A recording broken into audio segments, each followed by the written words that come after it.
No De Casa em Casa desta semana, nós vamos meditar sobre o ministério de Paulo, planos e desafios.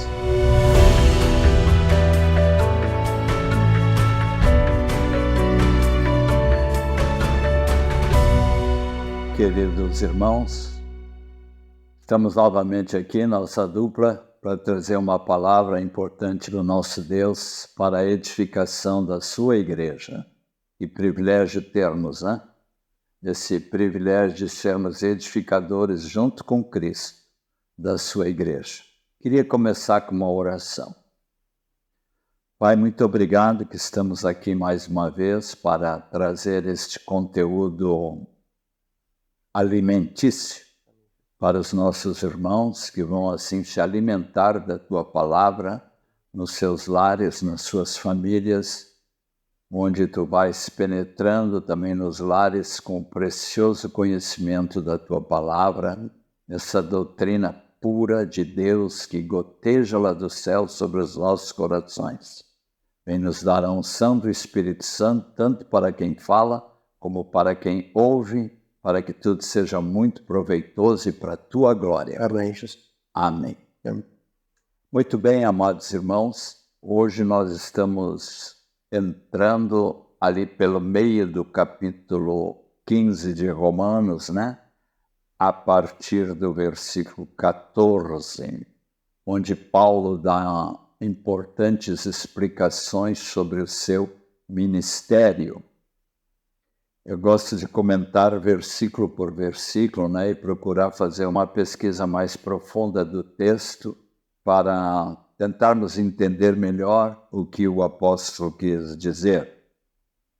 Então, versículo 14 diz assim: Estou certo, meus irmãos, sim, eu mesmo, a vosso respeito, de que estáis possuídos de bondade, cheios de todo conhecimento, aptos para vos admoestardes uns aos outros. Vamos parar aqui.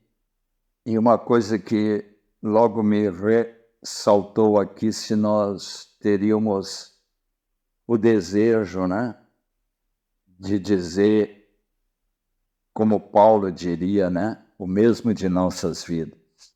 Que aqui ele está dando um grande elogio a respeito dos irmãos da Igreja de Roma, né? Que, como a gente sabe pela história da igreja, ela foi iniciada, né? Por judeus crentes convertidos que já tinham se dispersado até Roma, que na época era a capital do mundo, né? E lá muitos judeus convertidos a Cristo, né? Estavam assim já crescendo quando Paulo, que deve ter vindo um pouco depois para Roma, não é? Deixou essa maravilhosa carta, essa epístola de ferro, né? De uma doutrina forte, como eu gosto de dizer. Então, ele começa com um grande elogio, dizendo que eles eram possuídos de bondade, cheios de todo o conhecimento de Deus, e eram aptos para demonstrar uns aos outros. Aí logo eu penso, tentando aplicar isso para mim e para todos nós, né? Será que hoje, se Paulo estivesse escrevendo, diria isso a respeito de cada uma das muitas igrejas na cidade que estão nos ouvindo através desse programa? Acho maravilhoso, né? Quando a gente possa ser um povo reconhecido pela sua bondade, pelo seu amor, pelo seu carinho com as pessoas, cheios do conhecimento das verdades de Deus e com capacidade para instruir e admoestar outros. Indo para o versículo 15, quero ler também que eu vos escrevi, entretanto, em parte mais ousadamente. Diz que as epístolas dele eram muito ousadas, não é? Como para vos trazer de novo à memória, por causa da graça que me foi outorgada por Deus. Então, Paulo está trazendo à memória deles verdades eternas, verdades importantíssimas, que eles sempre deveriam ouvir repetidamente para ficarem cada vez melhor nutridos, não é?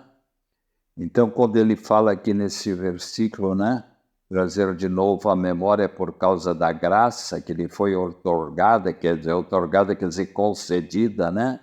Eu lembro que ele mesmo explicou certa vez, pela graça de Deus sou o que sou. Eu gosto até de chamar Paulo o apóstolo da graça, de tanto que ele falava sobre a graça, né? Ao ponto de dizer que é pela graça de Deus que sou o que sou.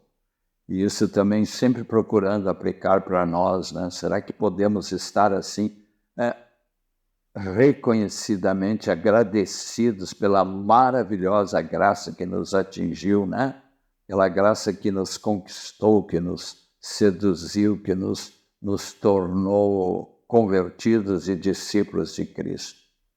Maravilhosa graça. Paulo também fala, pela graça sois salvos. Pela graça sou o que sou. Então vamos ser muito reconhecidos com essa maravilhosa graça, né? Aí no versículo 16, que eu também quero comentar, ele diz, para que eu seja ministro de Cristo Jesus entre os gentios no sagrado encargo de anunciar o Evangelho de Deus, de modo que a oferta dele seja aceitável uma vez santificada pelo Espírito Santo.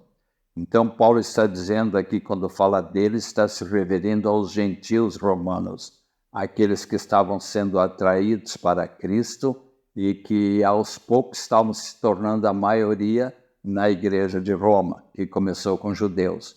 Mas, até para provocar ciúmes nos judeus, como disse Paulo no texto, né? Já que os judeus, na sua maioria, rejeitaram o convite de Cristo, Paulo foi para os gentios. E o seu ministério foi tremendamente bem sucedido, né? Por toda a parte que ele ia, né? Então ele está dizendo aqui nesse versículo 16 que queria que a oferta deles, ou seja, desses gentios, também fosse aceitável diante de Deus, uma vez que era uma oferta santificada pelo Espírito Santo. Então, que sagrado encargo, que maravilha que Paulo tinha essa incumbência, ao ponto de dizer, ai de mim se eu não pregar o Evangelho. E aí, encerrando a minha parte aqui, depois o Luiz vai falar mais um pouquinho adiante, né? Ele diz uma coisa muito interessante. Tenho, pois, motivo de gloriar-me em Cristo Jesus nas coisas concernentes a Deus.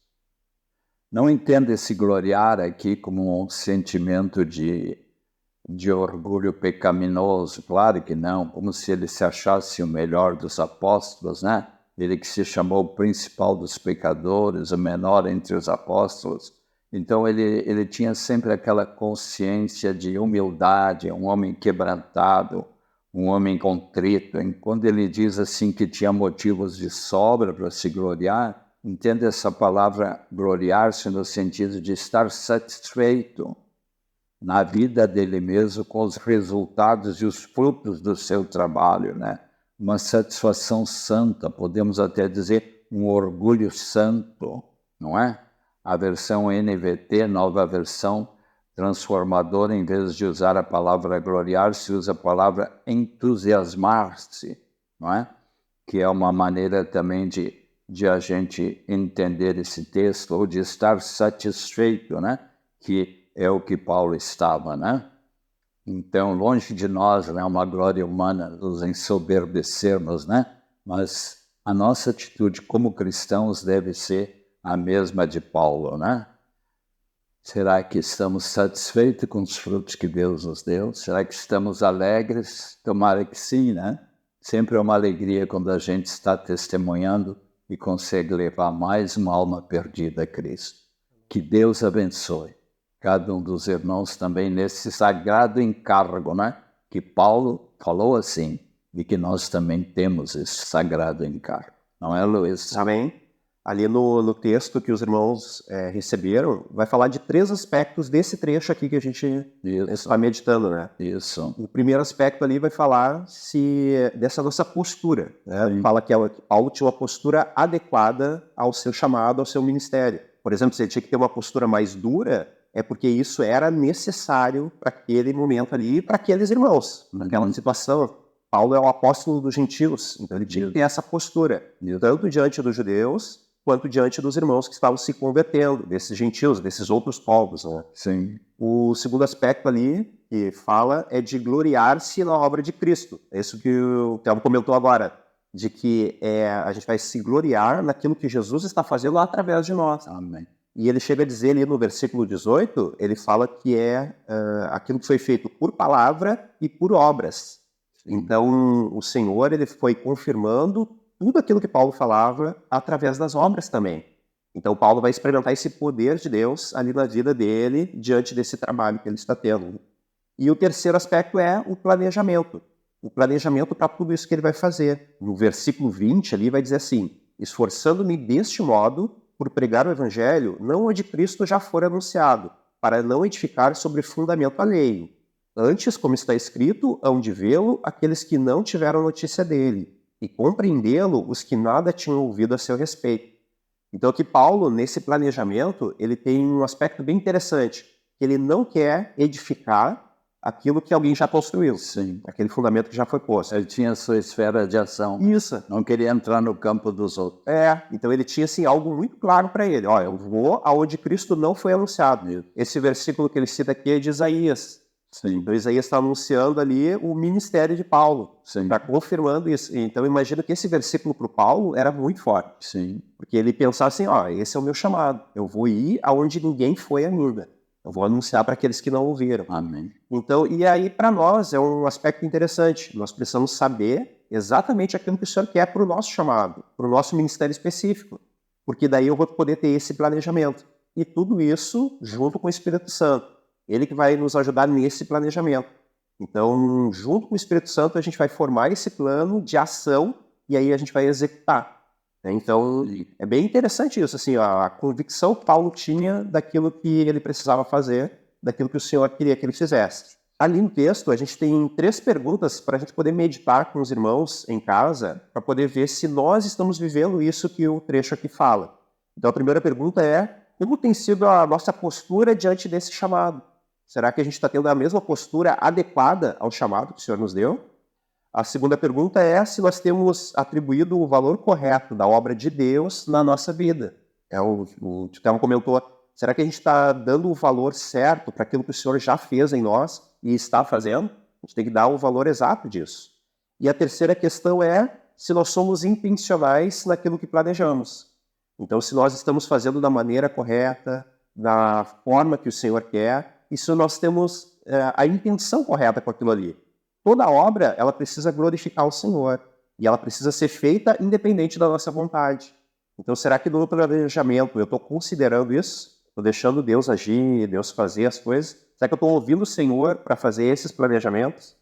Então, que o Senhor possa nos ajudar nisso. E não esquecendo, né, Luiz, que Ele é o protagonista. Amém. Amém. As obras dele são o protagonismo, né? Sim. Não somos nós os protagonistas, nós somos servinhos de Jesus.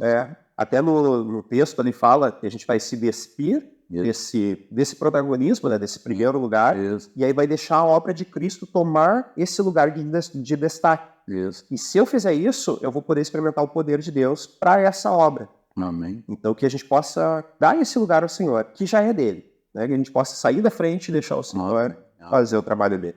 Amém. Obrigado. Aleluia. Vamos orar Vamos. E pedir que o Senhor nos abençoe nisso, nos abençoe com essa graça que a gente tanto necessita para realizar a obra do Senhor. Aleluia, Senhor. Queremos pedir a Tua graça sobre todo mundo, Senhor, que está ouvindo essa palavra, que está recebendo, Senhor, esses conceitos, Senhor, que Tu possa falar a cada um, Senhor. Que cada um entregue o lugar de destaque da sua vida para Ti, Senhor. Que Tu tome o protagonismo, Senhor, e que a Tua obra se estenda por toda a terra, Senhor. Abençoamos uns aos outros em nome de Jesus. Amém. Amém. Que a bênção de Deus seja com todos. Amém.